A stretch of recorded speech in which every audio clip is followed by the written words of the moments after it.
দেখবেন যখন ঝামেলা হয় তখন কিন্তু পুরো সময়টাই ঝামেলার মধ্যেই যায়। তা আমরা যেদিন এসেছিলাম ওই দিন তো আপনাদের সাথে একটা ভিডিও শেয়ার করেছিলাম যে 21শে ফেব্রুয়ারির দিন বাবার বাড়িতে আসছে, কিন্তু ওই দিন যে আসার সময় আমরা ফেরিঘাটে জ্যামে বসেছিলাম।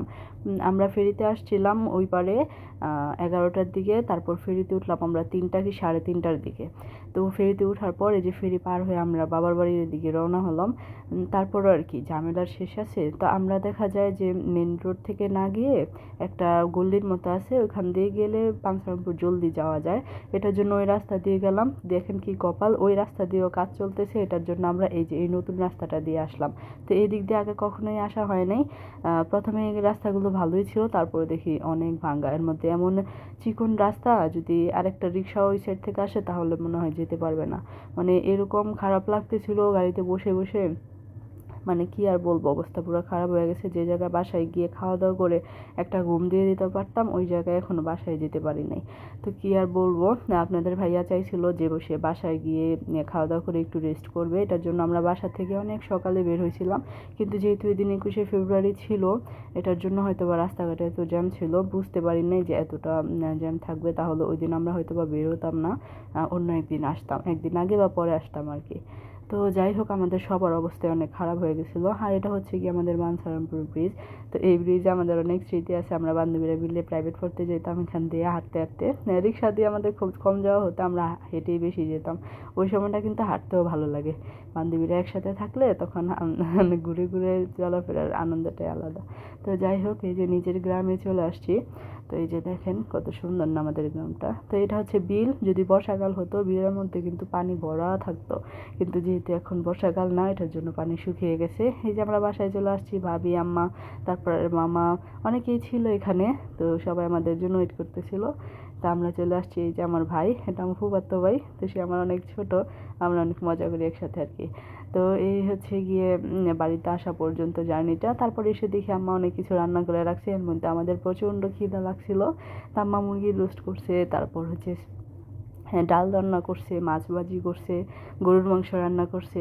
তো এই যে দেখেন, তা ভাইয়াকেও খাবার দিয়ে দিছে, আমাকেও বলতেছিল খাওয়ার জন্য, তারপর আমিও বসে পড়লাম। আর এই যে দেখেন গরুর মাংসটা।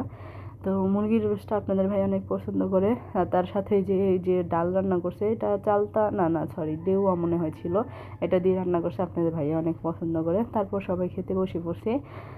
এই তো এখন আমিও খেতে বসে পড়বো ওদের সাথে, কারণ আমাকেও বলতেছিল, আর এই যে সাকিব একেবারে খালি খালি খাইতেছিল, আমি ওকে বলতেছিলাম কিছু নিয়ে নে। তা আমি হচ্ছে গিয়ে মাংস নিলাম, কারণ যেহেতু জার্নি করে আসছি, খিদা প্রচণ্ড থাকলে কী হবে, দেখবেন খিদা নষ্ট হয়ে গেলে খেতে মন চায় না। তারপরও সবাই একসাথে বসছে বলে আমি বসলাম যে আমি আবার কখন খাবো।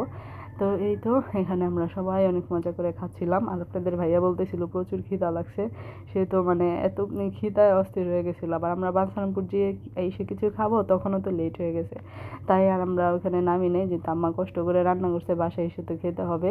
তারপর আম্মা আমাকে আবার মাছ নিতে বলতেছিল, আমি বলছি যে মাছ খাবো না, এটাই খাই। তারপর খাওয়া দাওয়ার পর এখানে সবাইকে ফল কেটে দিলাম, মিষ্টি দিলাম। তারপর হচ্ছে আম্মা পায়েস রান্না করছে, এটাও দিলাম। আম্মার হাতের পায়েসটা অনেক মজা হয়। তারপর সবাই মিলে আবার রসমালাই খেলাম। রসমালাইটা মজাই ছিল, পাংশারামপুর থেকে নিয়েছিলাম। আর এই তো আপনার ভাইয়া হচ্ছে গিয়ে চলে যাবে। তো তাকে বলতেছিলাম যেহেতু যাবাই জলদি চলে যাও, যেহেতু আজকে রাস্তাঘাটের অবস্থা খুবই খারাপ। আর এখানে সবাই মিলে সাকিবকে থাকার জন্য জোর করতেছিল, আমার ভাই হচ্ছে থাকবে না, সে নরসিংদী কোথায় জানি ঘুরতে যাবে, এটার জন্য। তারপর আপনার ভাইয়া বলতেছিল যে চলে যায়, আল্লাহ হাফেজ, সাবধানে থেকো এসবে আর কি। বলছিলাম তুমিও সাবধানে যাও আর সাবধানে থেকো।